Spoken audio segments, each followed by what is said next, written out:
Hey, so in this video, I wanted to talk about conscientiousness as an element of the big five personality traits, particularly how it pertains to somebody's style of being productive and effective.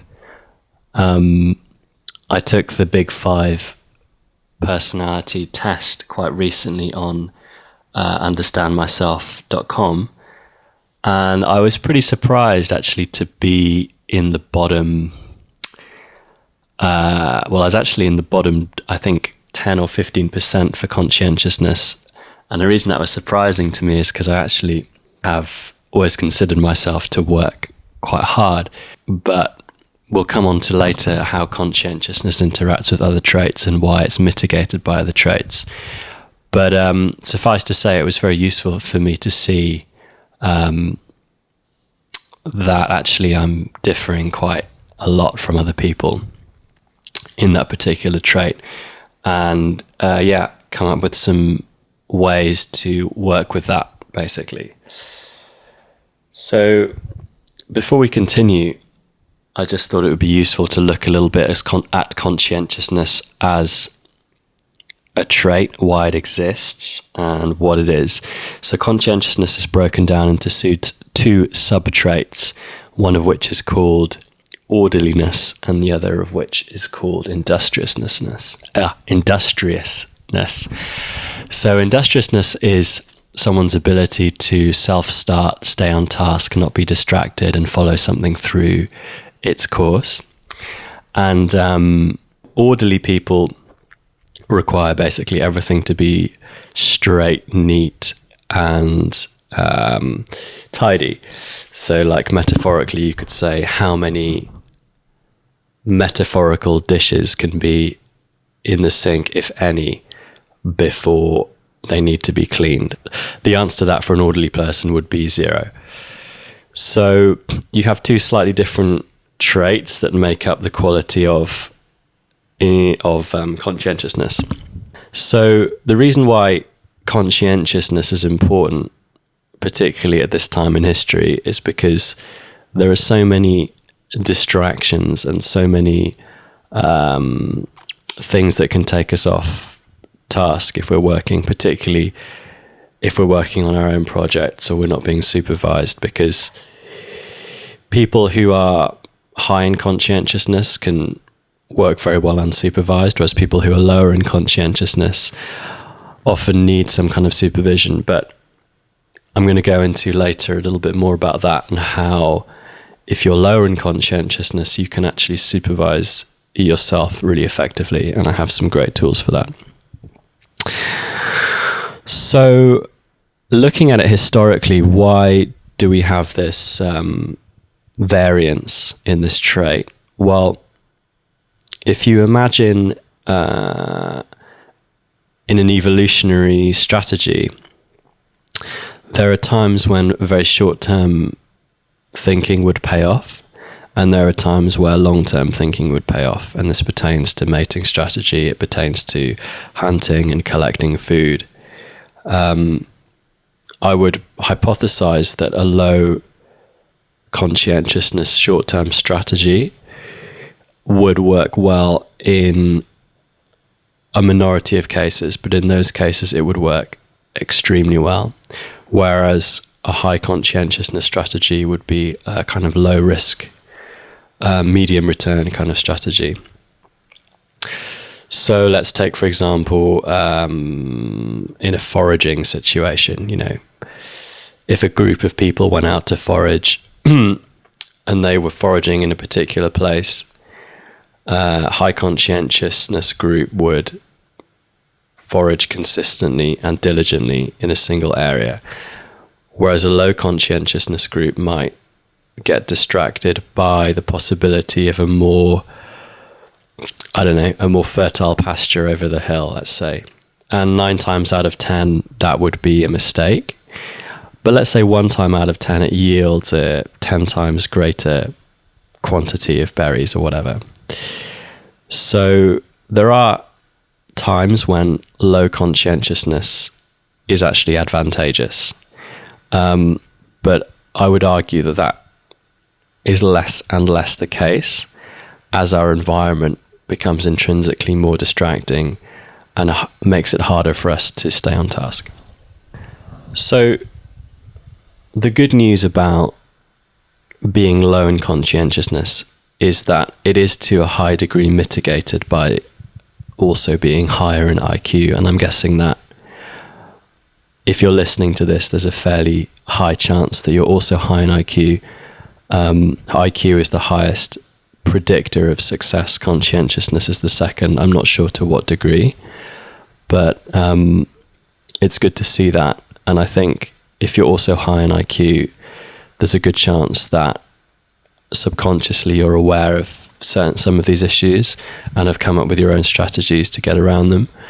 But what I'm going to do now is I'm going to talk quite specifically about how to work as a person who is low in conscientiousness, particularly industriousness, and strategies and methods that I found to be extremely effective and actually can give me an edge over somebody who's high in conscientiousness, which is what I'm going to talk about. So if somebody who's high in conscientiousness can stay on task, self-start, and finish things, let's say, take things through to completion by themselves, a person who's low in conscientiousness is likely to become distracted by shiny or novel things.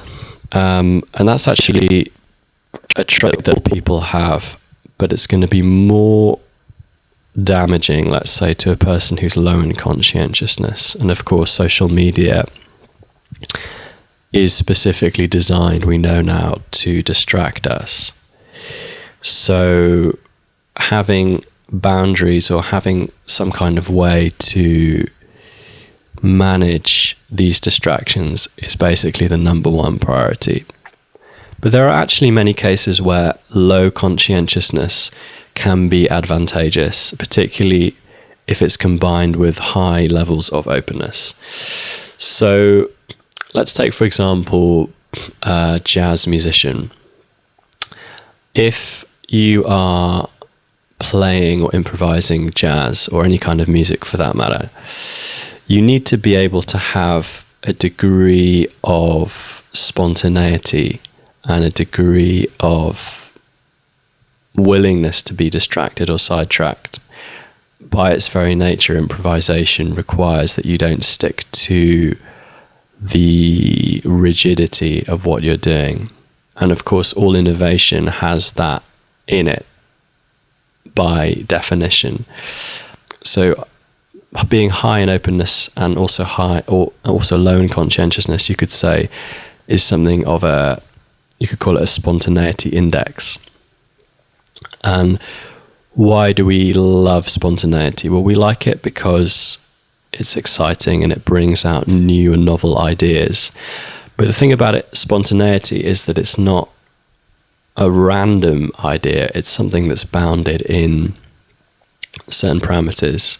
Like if you were to go on a date, for example, and people often love spontaneity, let's say, in a romantic partner or in a romantic situation. So let's say, for example, you were going on a date, it was your first date, and you went past an ice cream shop, like a new one, and you said to your date, oh wait, I know that we were going to go to this this bar that I'd planned, but look at this beautiful place, let's just go in here and see what happens. And then you have a magical time, and it's not something that was planned, but it's something that happened spontaneously in the moment. Well, that's a product of being high in openness and also low in conscientiousness, because it's not something that was intended, but it's something that arose out of the moment.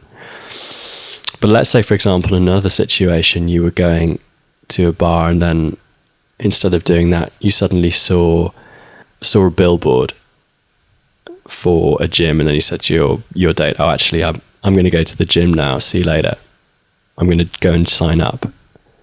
That wouldn't be romantic at all, because it's not within the parameters of what should be happening on a date. So really the trick to understanding spontaneity and understanding this spontaneity index, which is a combination of low conscientiousness and high openness, is realizing that all spontaneity that we enjoy as a culture exists bounded by parameters, either space or time parameters. In the case of music, it's both. And that building or having those parameters in place is necessary and also is actually beneficial to people who are both low in conscientiousness and high in openness.